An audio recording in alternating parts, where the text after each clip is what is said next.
All right, Jamie, you want to kick us off? All righty.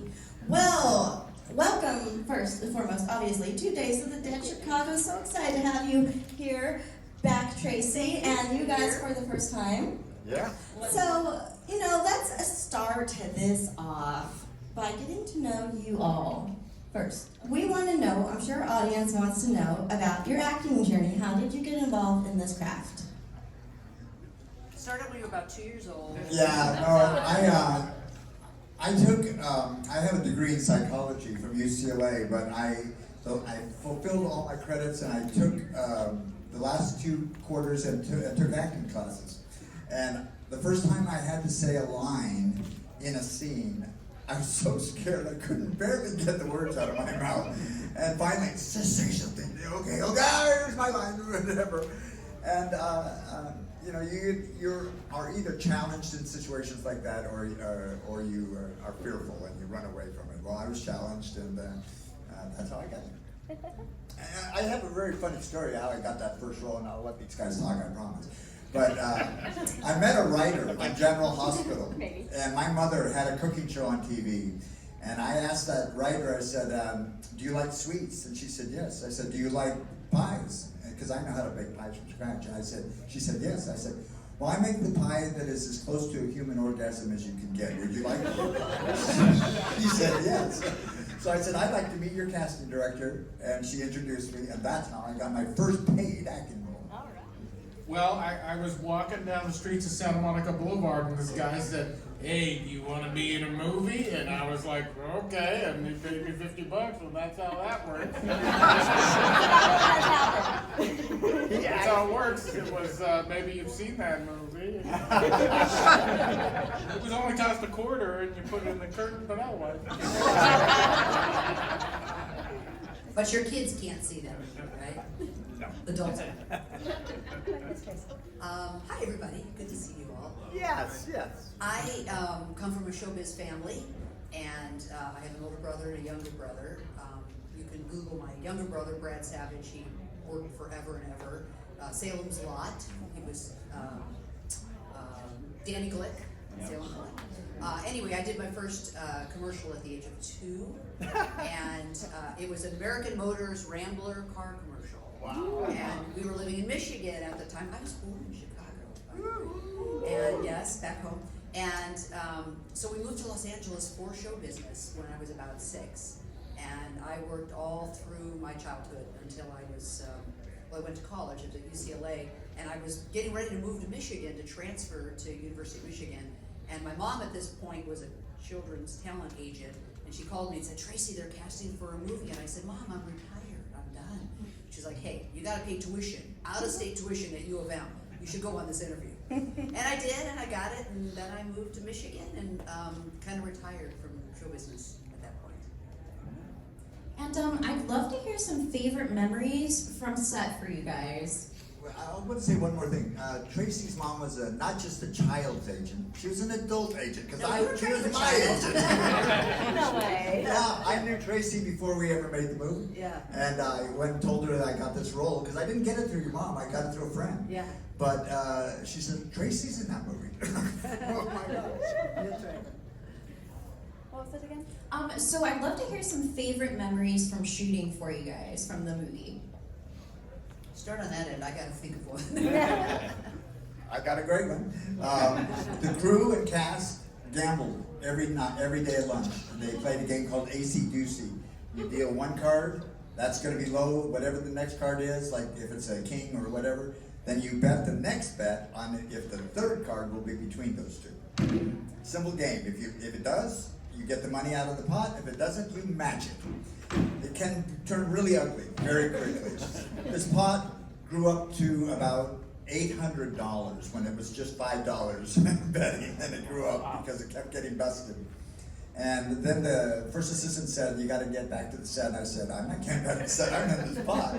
I said, Frank Mancuso's in this pot, Steve Minor's in this pot. We're not going until they're out of this hand, so I'm in this hand. And I won a couple hundred, but Frank Mancuso lost $400 in that pot. He was walking back to the set, he said, God, I lost $400. And the assistant director said, You lost 45 minutes of production. That's about $35,000. And Frank Mancuso goes, yeah, but I lost $400. True story. We had such a great time making this movie. I remember, I really cherish, I remember just sitting in our little, because we would be, like, there was the set, which is the barn in the house, which is, you know, practical, and they were there. And then, but where base camp was maybe a quarter mile away, where the trailers were. And there was a lot of downtime between shots. The 3D took forever. So basically it was 2 hours for every setup. And no matter how simple the setup, it was 2 hours. So we would be just sitting around. And I just remember just hanging with Dave and Tracy and Catherine and This cast got around along really well. we just hanging out, and we had so much fun, and we also had great food. We had this tremendous caterer, and remember, and like not just like lunch, like the first day at lunch. I'm like, what's for lunch? I'm the first time on a movie. I don't know anything. Like, what are they serving for lunch? Steak and lobster. Yes, that's it. I'm not kidding. Steak and lobster first day. I'm like, oh great. Okay, but tomorrow it's peanut butter and jelly. Every day was steak and lobster. It was just Different things. Yeah. and then they come like so we start 6 o'clock call and then 12 o'clock lunch and right and that's 6 o'clock. So like and then at 9 and at 3 come out with like egg rolls or little sliders and so good, the food. I know, I was fat, but man, and I was like, well, I'm fat, so I can just keep eating every day. It was part of your character. That's part of right. your No, contract. yes. Keep eating, Larry. No salads on my set. In fact, you might know this better than the boys, but I remember them talking to the ladies about 3 weeks into the shoot, saying, lay off the food. Hey, I had to get into a bikini. I mean, come on. You can't have too many sliders and still put on a bikini. Okay, I ate her slightly. So everybody asked me, again, what was my favorite part or my favorite scene. Obviously, my death scene was epic. In a way, it took hours and hours and hours, not only the 2 hours to light it, but to get the appliance that was glued to my neck. I was in the makeup chair for about 4 hours. And then I was on set for about 4 hours. It took, all day to shoot that one, 6-second shot where the knife comes through my neck. So that was a lot of work, and it was tiring and not exactly a gas, not a ton of fun. But we had, I think the most fun, one of my memories would be shooting the van scene, because we were all in it together. Yeah, we were all there, joking around, having fun. And I think that was one of the first scenes we shot, so it was a good chance for us to kind of get to know each other. And I mean, how can you not have fun when you're on a set with, 8 funny Goofballs. Yeah, 8 teenagers or slightly older. Okay, slightly older. Had to bring it up. I'm looking at you, David.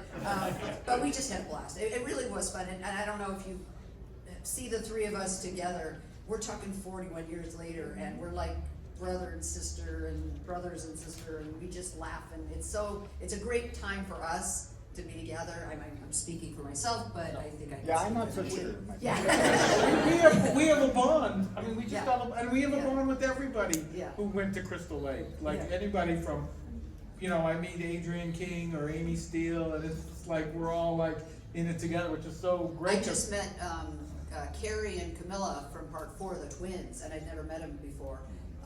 And we were at a show together, and they are just awesome, and they're, they're so nice, and they live near me, and we were just like, wow, I can't believe it's 40 years later, and like they have the same kind of awe that I do.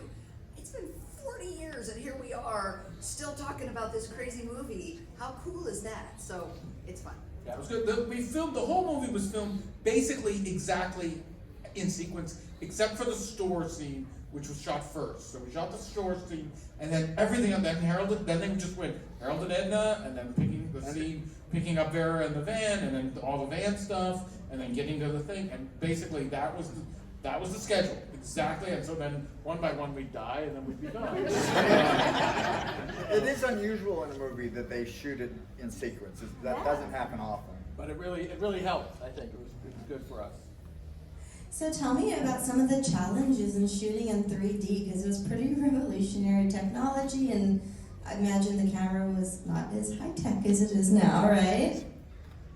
You want to? Well, so they were using a brand, it was not the red blue 3D, it was one of the first of the polarized 3D, the clear glasses. So we saw it in the theater. I don't know if many of you were not alive, but those of you who were, and next day too, and saw it in the theater, it was the clear glasses. So they were doing a brand new thing. That caused a lot of problems for them, for the crew. We were not, we just had to sit there and wait while they got the shot. And like I said, it took 2 hours you do a master shot, and then you do a close up and do the reverse, and everything just took 2 hours between takes. But, otherwise, for us, it wasn't that different, except one, we had to do the specific 3D things, like throw the wallet at the camera. It's like, you gotta hit the camera, you gotta, again, or, How many times did I get a yo-yo? Yeah. That yo-yo scene was the best thing, because I wasn't in the scene, but I got 5 extra days of work because of the delays over those scenes, so. I love the popcorn. Yeah, The popcorn looked difficult. Yeah. that wasn't difficult, but it No? was fun and tasty. And I'd also, you spoke to it a little bit, but I'd love to hear from you guys, a little bit more about what it's like to be part of this legacy of a franchise. It's still multi-generational. I mean, you have kids who love this series all the way up to, pretty much every age. Like, how does that feel being a part of that? And it's a fan favorite. All right, on yeah. 3. Amazing. I mean, none of us thought this would be in our lives more than a year after it was done.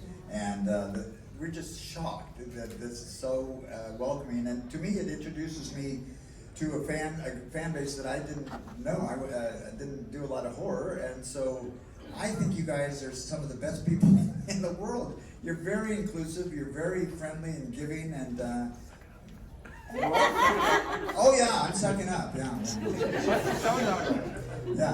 But I think you also are some of the best looking people I've ever seen. And I also say intelligent, but looks are deceiving. How many people in this room, by applause, read anything? I'm from Seattle. They recently had an article that said that the population of people who read anything is getting smaller every year. And the consequence of that is, I don't know, I didn't finish the article, it's so long. But I listened to a podcast. That's a good one.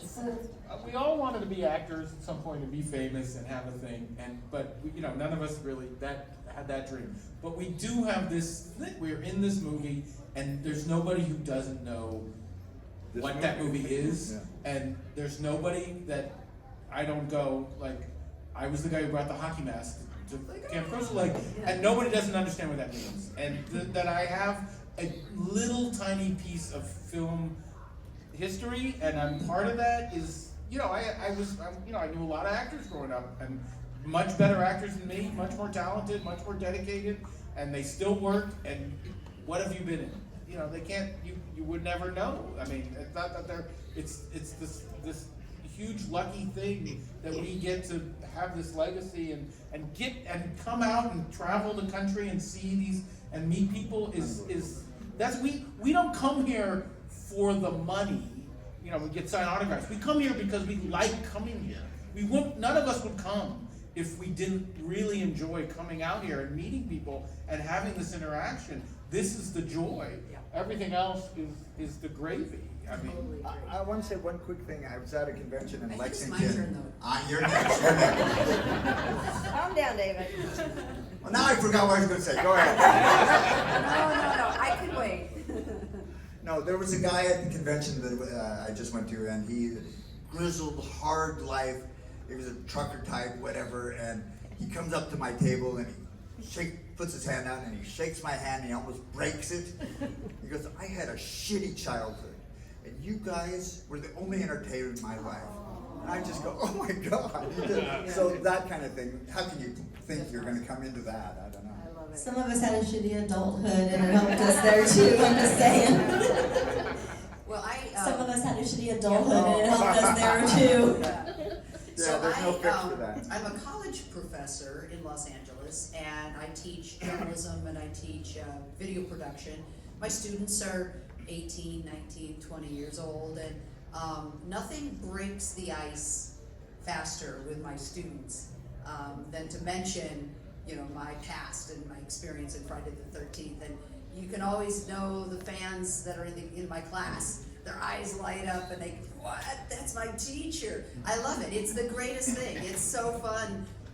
When I first became a journalist, in the first few years, I didn't really mention the movie much because I was really trying to be taken seriously as a news reporter, and I didn't want people just to think, oh, I'm an actress, you know, reporting the news, because I'd gone to college, and now it's all I talk about because it's fun. It's so great to be associated with really like a piece of history and a cult classic, and it's every generation of young people that love the genre, and so I'm just thrilled to be a part of it. Yeah, you mentioned podcasts earlier in passing, but we have a podcast, The Dolls of Horror. In our podcast, we have segments we always get, such as favorite kill and fashion moment, but my favorite, and I think Jamie's is too, is Epic Line. Do you have any favorite epic lines?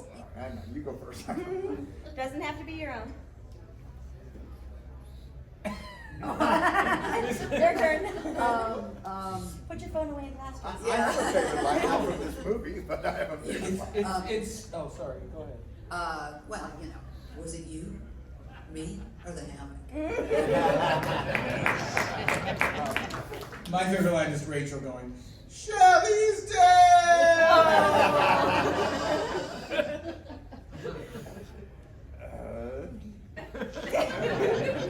Nothing's coming to my mind, I'm sorry. I have a favorite line from The Shining, but that's not gonna help. Well, give us that. It's when she comes upon what he's been writing for Yeah. weeks and weeks, and all he's been writing is all work and no play is Jack is a dull boy. And she sees that's all he's been doing, and he says this line, "You like what I wrote?" No, I don't. And we'll do one more segment here. How about your favorite kill? From our movie? Yeah. Doesn't Oh. have to be your own. No, mine In is. fact, it can't be your own. I'm banning you from choosing yourself. It's gotta be the eyeball. Yeah. The harpoon, right? It's Yeah. gotta be. I like the eyeball. Yeah. Oh no, I like the harpoon. I just remember like watching that in the theater and I didn't know that was coming. Like the whole audience jumps and it's like, it's so, I mean, that's why you have to, I mean, how many of you seen this in 3D in a theater? How many of you? Okay. If you have not, I know, like if you, people love the movies, I understand. But if you haven't seen it, like if you rank the movies, if you have not seen the movie in a theater in 3D, you haven't really seen the movie because so much of it is made to be seen. And then when you watch it on television and you see the snake and the rat, and those shots make no sense if you're watching it not in 3D. But in 3D, the whole movie is so much more fun. You know, It there's sets it apart from all the other films. it, It really does. if you see there's now a new digital print that so they do run it like Alamo Drafthouse has been running it, Music Box in Chicago's been running it. The thing you hear about a 3D screening usually on a private room. Go! I guarantee you it'll be worth it. You will enjoy the shit out of it. The new print is they struck a new print. I saw it last year. It looks pristine. The digital print. They did a new 7.1 sound mix. It's amazing. It's amazing. It's for Larry. Did they ever shoot your death? Did it make it and it just maybe didn't work with the effects or everything, or they just didn't shoot you dying on camera? They never shot me dying on camera. That was always how it was like, is he dead? Is he fainting? Right. Is it another joke? That was the thing. So no, there was never. I was disappointed. I never got to work with Richard. We never have seen together. I want to say that one more thing about my death. They actually filmed a much more gruesome death for me than ended up in the film. They flailed my skin because I was supposed to be burnt by the fuse box. They melted my glasses, and I was supposed to go like this, and they shot it, but they didn't edit it in. You just didn't look dead enough. Like he looks more handsome. I'm a very vibrant man. You go ahead. So this is kind of a follow-up to Larry. You actually died twice, fake death and real death.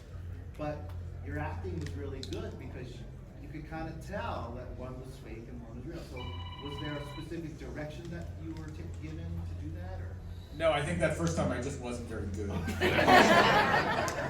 I mean, it's just that he just got an X in his head. It just doesn't look that good. I mean, it's like, I think it's more. But you have the dead eyes. No, I have my eyes closed. Oh, okay. I think I closed my eyes. Yeah. The first one, right, I do have my eyes closed. Yeah. I'm thinking of the other one. In the second one, I have my eyes open. Yep. Although I remember like doing that scene and like crew members laughing. Like, I was like, anyway, I don't think that was my best moment. It came out okay. Any other questions out there? Yeah, well, I was gonna ask Tracy how many times she took a yo-yo to the nose, but she kind of talked about it. Yeah. So, for everyone, is there a moment in the movie, whether it was yours or someone else's, that was improv that you really like, or a funny story behind not being scripted, or? I got it. Yeah, go for it. Okay, so there's the thing where he goes to Shelley's with Vera, and she turns. He's like, "Do you want to?" And he says no, and then he says, "Bitch." Okay, okay. Now it comes off as really misogynist. It does, but at the He time, did at the time. Said the woman, not the man. at the time, what was going on was there. If you're old enough, you remember Gilda Radner as Emily Litella, and she would do this thing on Saturday Night Live for those who are old people, and she would do this and where she got things wrong, and with Jane Curtin, and then Jane Curtin would go, "No, you're this," and she'd go, "Oh, never mind, bitch." Yeah. That was the, and so we're doing the scene, and I'm like, okay, and then like I know the cut is coming, so I'm like, bitch. It was pure like that was what I was saying, just to make the crew laugh, which they did. I was just doing that as a joke, and then Steve said, "Keep it." That's the one improv in the movie. It's not meant to be misogynist. It was meant just to make the crew laugh. Now but it comes off. It wasn't meant to stay in. It was not meant as a thing. It wasn't improv, but there's that scene where I just get scared out by the outhouse, and then Chili and I go into the barn, and we're smoking a joint, and she hands me that joint. But she hands it ember to my finger, so I'm actually, the actor, physically being burned. And I went, so I had to hide that. That was my improv. Be a man. Yeah. You sure tested me, didn't you? I just remember the real focus of filming was getting these 3D shots correct and making sure that they looked great. And I didn't think the acting performance was top on their priority list. Yeah. You know, if I felt, gosh, I'd really like to do that again, you know, no, that's not going to happen. If the shot looks good, we're moving on. So I never really felt there was a lot of room for improving and kind of, you know, experimenting and can I try it a different way? It was just get it and go and hope that you don't make a fool of yourself. This is one of the great directions I got from Steve Miner. I did the line, whatever it was, and he said, "Do it different." I said, "You're the director, Steve. You got an idea what you want me to do?" He said, "No, just different." I said, "Okay." And then I tried it a different way. Same line, but different way. And I didn't think he was the strongest director then. I think he became a better director. Steve was not concentrating on us acting. Like I remember we'd do a take, and he's like, they'd look, you know, then they would go to the, you know, we'll look at the video and look at it, and then I'd say, "I'll do it again," and we're sitting there going, is it okay? What? Yeah, Are we okay? Or is it us?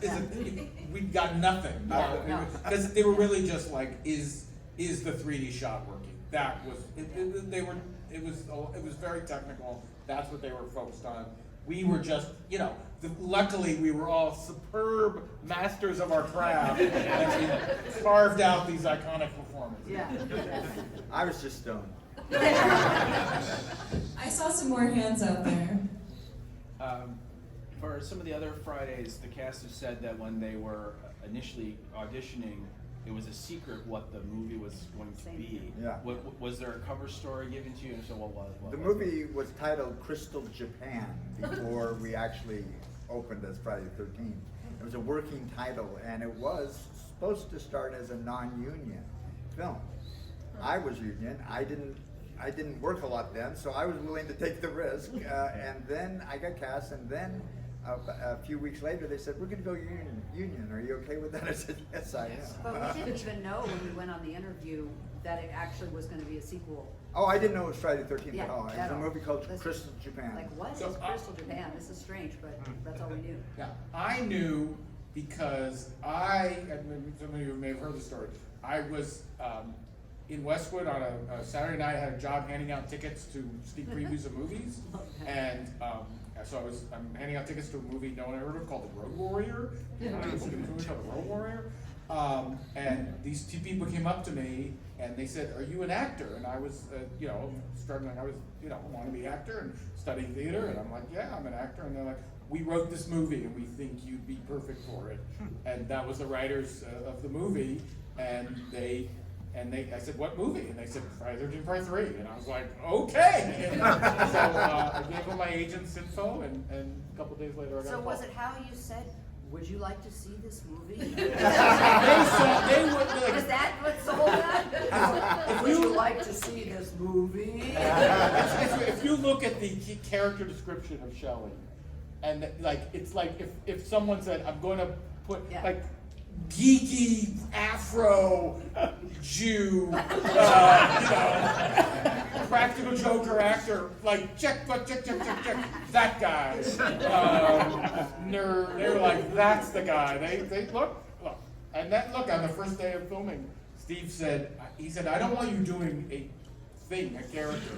Like, just, it's you. Like, this is you. So that was, this is, like, Shelley is just Larry in 2018. Am I exactly the same? I don't know. No, you matured a little. A little bit. That's like, I was not like, I was like, what would Larry do? That was always the so I didn't have to do like, all that back. And it's not like I gained 50 pounds and grow that throw out.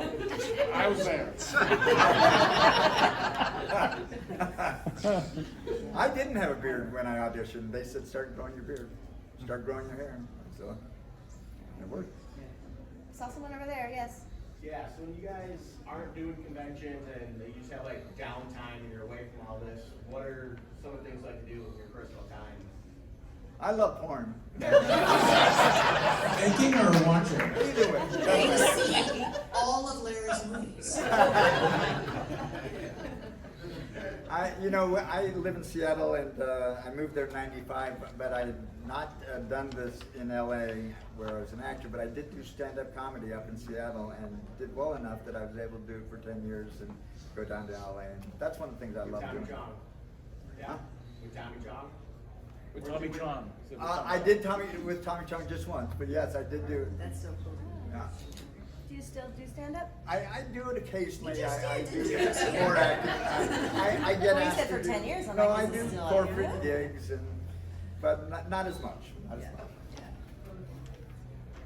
Yeah. Well, I live in Los Angeles and we have, sunshine most of the time, and I, just a lot of hiking and biking, and I play pickleball, which is the craze now for people my age. I used to play tennis and it destroyed my elbow, and now I'm a big pickleball. I'm still as competitive as I was when I played tennis. Really, that's fun. So I just keep moving a lot, keep moving a lot. I'm a tennis player too, by the way. I played a lot of tennis for over the last 35 years. And there was somebody that was from San Antonio at this convention, and I actually went to nationals at San Antonio. So that's what I like to do. Have you tried pickleball? Huh? Have you tried Oh, pickleball? I'm a pickleball player It's too. fun, right? Absolutely. Yeah, it's Love very it. social. It's really Boomer's fun. okay, Boomer. I play golf. Yeah. But I have, TaylorMade has a thing where they do personalized golf balls with logos, and they actually have the Hockey Mask logo as one of the 50 logos that they have. So I bought, a few dozen of these balls that have the Jason Hockey Mask on them, and that's what I play with. And I have like my putter cover is a Jason mask, and my marker is a Jason mask. So I have a whole Jason themed golf. Any other questions? You? Yeah, I was gonna ask, so I remember seeing pictures about like the alternate ending where Chris gets decapitated by Jason, and do you think they'll ever put out footage of that? When they were doing the Crystal Lake Memories documentary, I was working with them on it. we looked everywhere for it. I mean, we went to everybody, nobody knows where, it seems to have gotten destroyed. At least nobody knows where it is. I was there when they filmed it, it was a really amazing scene, so the way it worked was, right now, right, she wakes up in the canoe and then there's the Mrs. Voorhees drags her in. Instead, so she wakes up and then she sees Jason in the window. Instead of seeing Jason in that window, she sees Rick in that window. And she's like, oh, Rick! And she paddles over back to shore, and then she is walking in the front of the cabin, and you see Rick in the big window, and inside, and she gets to the door, she opens the door, and instead of Rick, it's Jason, and he just takes her head off, and they built this whole thing with the fake head, and Dana had her head down and slashed it, and I watched them film it, and it was great, and I don't know why they didn't use it. I'm really, like, it was so much better than Mrs. Voorhees coming back made no sense at all. It was really good ending, and I really wish there are photos in the Crystal Lake Memories book, and you can find them online if you're interested. It was really interesting to watch. I wish they had used it. Yeah. All right, for Tracy, if Tracy Savage, the journalist, was reporting on the massacre in Part 3, how would she start that news broadcast? Oh my God. Let's do this for Never Hike Alone. 7 people have been brutally murdered at Crystal Lake. Were we at Crystal Lake? 12. Yeah, 12 people were brutally murdered, and police are searching for a hooded suspect wearing what we believe is a hockey mask.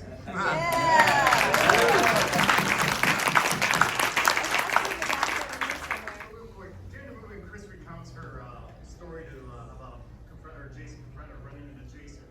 I know it pretty much ends with her stating that she loses consciousness and then she wakes up at her parents' house and nothing's ever mentioned again. Was there any more detail behind that, behind the scenes or in the script, or is that just pretty much how it was? I was always curious if there was anything more than that. We weren't in that scene, so we didn't care. No, but it was a final draft that we used, the Okay. shooting script. Got it. Yeah. I like that. Yeah, we don't share. That's Larry. And right next to you. Yeah. Don't you think it's kind of funny that a hockey mask is associated more with Jason than it is actual hockey? Yeah. I'd say so. Yeah. What's the question? Yeah, your golf balls are really for Funny, the a hockey mask is NHL, you can hockey. right? They're not really about Larry, your golf balls are really for the National Hockey League. It's not really Jason. You've just decided that No, they're the Part 3 mask. It's not just any hockey mask. They don't use those hockey masks You can anymore. believe that. You can believe that. No goalie uses those masks. Yeah, they don't. That's true. They would never use those That's a masks. good They use the cages now. Still have the Jason mask from the film, or what happened to that? I asked them for it. I remember asking them for it, and they were like, "No, you cannot have the mask." Nobody knows what happened to the original masks, which is, would be worth, $100 grand at least, the original mask. But nobody. It seems to have disappeared. I asked them, I did get to keep the fake axe from that first thing, so I have that in my office. Keeping that. So, actually, Richard Poker was here, maybe like 10 years ago. I met him, and unfortunately, a few years ago, or a few months after that, he passed away. But I would like to know, everybody, like, your thoughts of working with Richard Poker himself. First time I saw Richard on the set, he was walking with that hockey mask on, and he's British, and he was smoking a pipe. And he was saying, all right, now who am I going to kill now? I told him, Richard, that doesn't seem so threatening. Yeah, I didn't. I don't have any scenes with Richard. I'd see him on the set not wearing the hockey mask, because he doesn't have the hockey mask until after I'm dead, and so there wouldn't be there. So I didn't really meet him until 2002 at a screening in LA, and that was the first time I ever actually got to talk to him. And then over the years, I'd see him at conventions, and he was really a brilliant guy. He won an Emmy for inventing a camera rig. He did a lot of work shooting for the polo stuff. He was into polo. He was really sweet guy, very smart guy. tragic that. Yeah, it's just very heartbreaking hearing it. He was definitely a larger-than-life guy. If you can imagine a Peter O'Toole kind of drinking well into the night kind of bar, that was Mr. Brooker. Oh, wow. And I always felt that, you know, we were just a bunch of dumb kids running around, and Richard felt like he was kind of a cut above. And not that he acted that way, but he was a mature, experienced guy who'd been around, and he wasn't like goofing off as much as we were. At least that was my No, I perspective. agree with you. Yeah, yeah, Playing more into his character, probably. yeah, yeah. He was a grown-up and we were kids. Well, some of us. I think I saw some other hand. One more final comment on Richard Brooker and a Friday the 13th. I just was fact checking this just to make sure I was correct. Richard died on Kane Hodder's birthday. How many of you knew that? I knew that, but I was only 99% sure. I want to make sure. That is insane, right? Yeah. I saw some other hands out there. Did King kill him? As a birthday present? In the script, was there ever any explanation of you and Chili's relationship to other kids? We were discussing Oh that. yeah, it was definitely well developed off the script.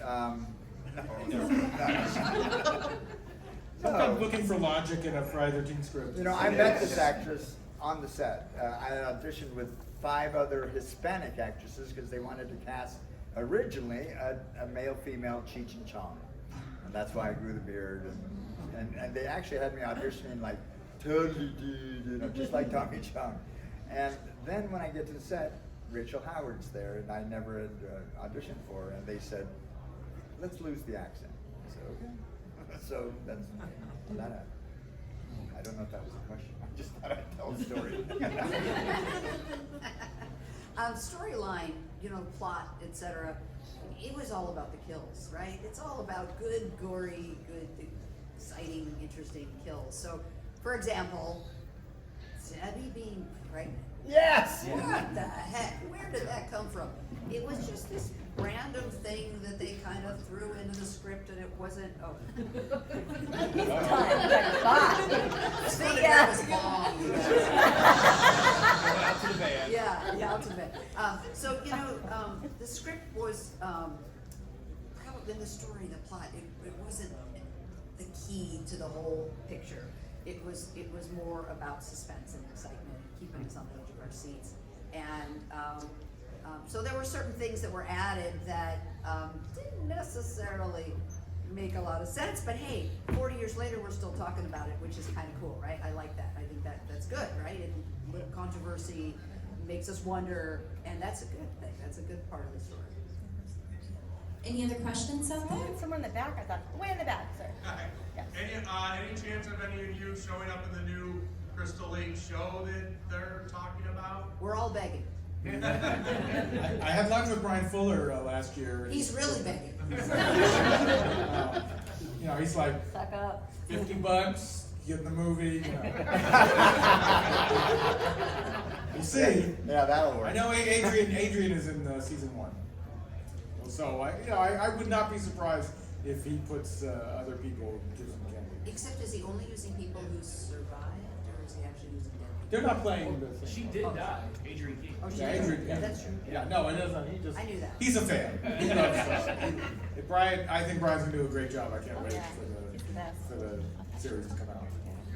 Any other questions? You, sir. Yes. Are they gonna do more screenings of the movie in real 3D like they did last year? Yeah. Any more screenings in real 3D like we did last year? Well, like I said, there's a new digital print, so you don't need the fancy. In the old days, like if you ran the movie, you needed a special what they call actually a silver screen to run it. So it was very expensive to run and that thing. But the new print you can run in any theater, and I assume that theaters will, if you have a Friday the 13th coming up, call your local theater and say, can you show Friday the 13th Part 3 in 3D? Those managers, they'll run it once or twice on a Friday the 13th if you just ask them. It's not that hard anymore, so do it. Any other questions out there? Way back. Yeah. Oh, it's pure torture. But I'm brave and I suffered through it. There is nothing more fun than to be in a horror movie. People go, oh, I'm sorry you were killed. I'm like, the killing is the whole point. Like that, it's like, you don't want to be in a porn movie and not have sex. Oh my God, Trey, that's perfect.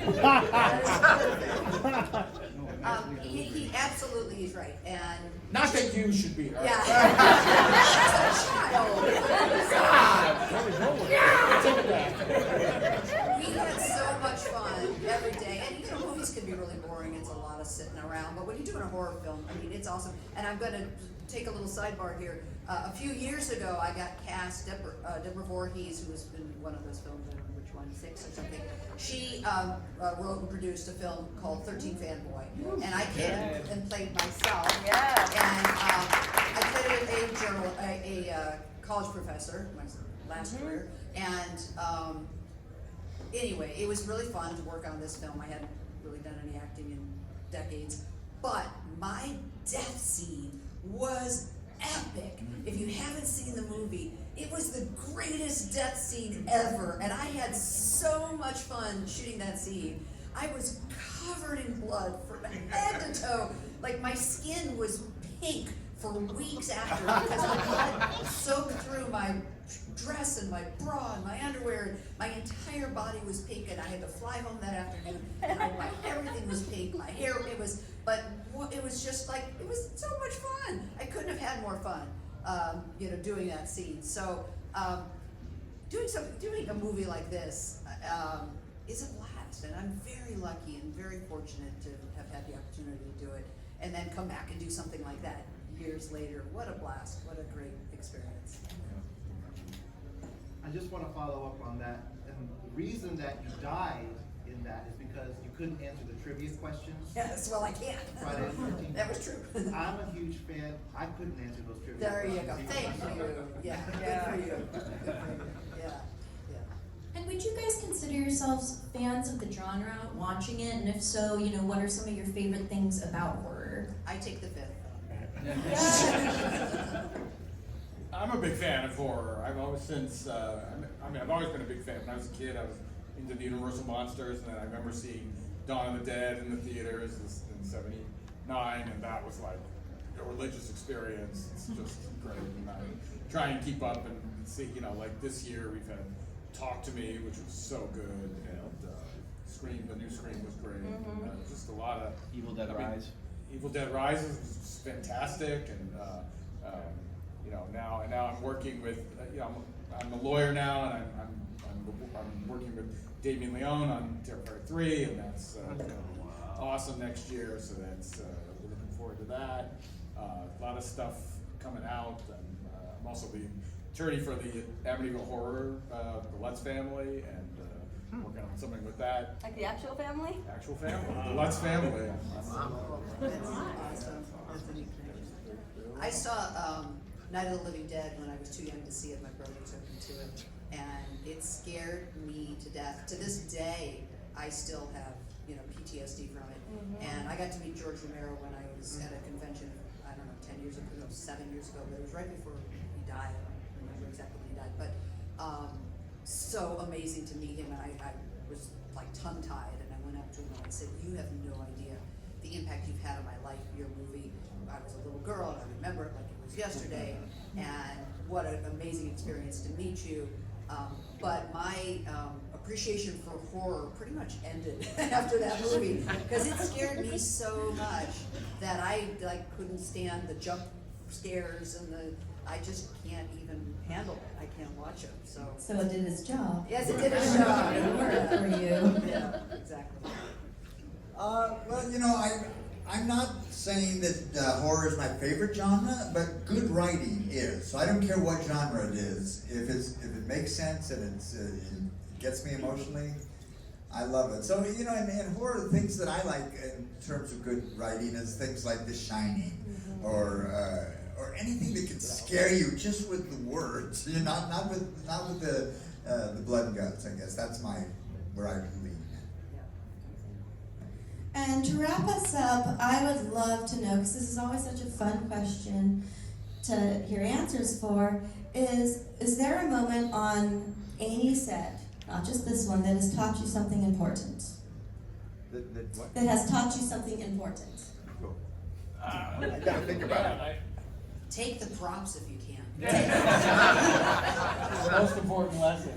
As a lawyer, when you say steal the props as an attorney? Steal the props. My business is a prop man, I can tell you. Steal the props. Yeah. Well, I mean, like they always say in any industry, but especially in showbiz, you know, you just never ever burn any bridges, ever. I don't care how awful they are. And I tell my students this too. You're gonna work in the business of people like you. If they wanna work with you, and more so than how skilled you are. If you're a nice person and you get along with people and you're a team player and you have a good attitude and you come to work with a smile and you finish the day with a smile and you're just cooperative, and because when you're on a set, it can be 16, 18-hour days, and if you're on location, it's 6 days a week, and it can go for 8 to 10 to 12 weeks, and you hate each other by the end of the, you know, you could, and especially if you're not nice, you're gonna have a problem, and you're not gonna keep working, and so it's an important lesson that anybody who's working in the industry, probably in any industry, but especially in showbiz, because you become a family. I mean, you're really pushed together and thrown together, and you're working long hours, and can be stressful if you're trying to get the shot and you're trying to beat the sunset date, you know, while there's still daylight, and it can be a lot of money at stake, and so you just better be a nice person, because you won't get hired back. Even if you're brilliant, they're not gonna hire you back. That is the most important lesson in the industry. Yeah. It is In life, how you really, are though. Yeah, right. viewed, and you're viewed well if you are a team player. Yeah. It has gotten me work. Yeah. So I don't know how David keeps working. How does that happen? David, do you have anything else you want to add to that? Just that I'm a good actor and I can fake it. All right, so give it up.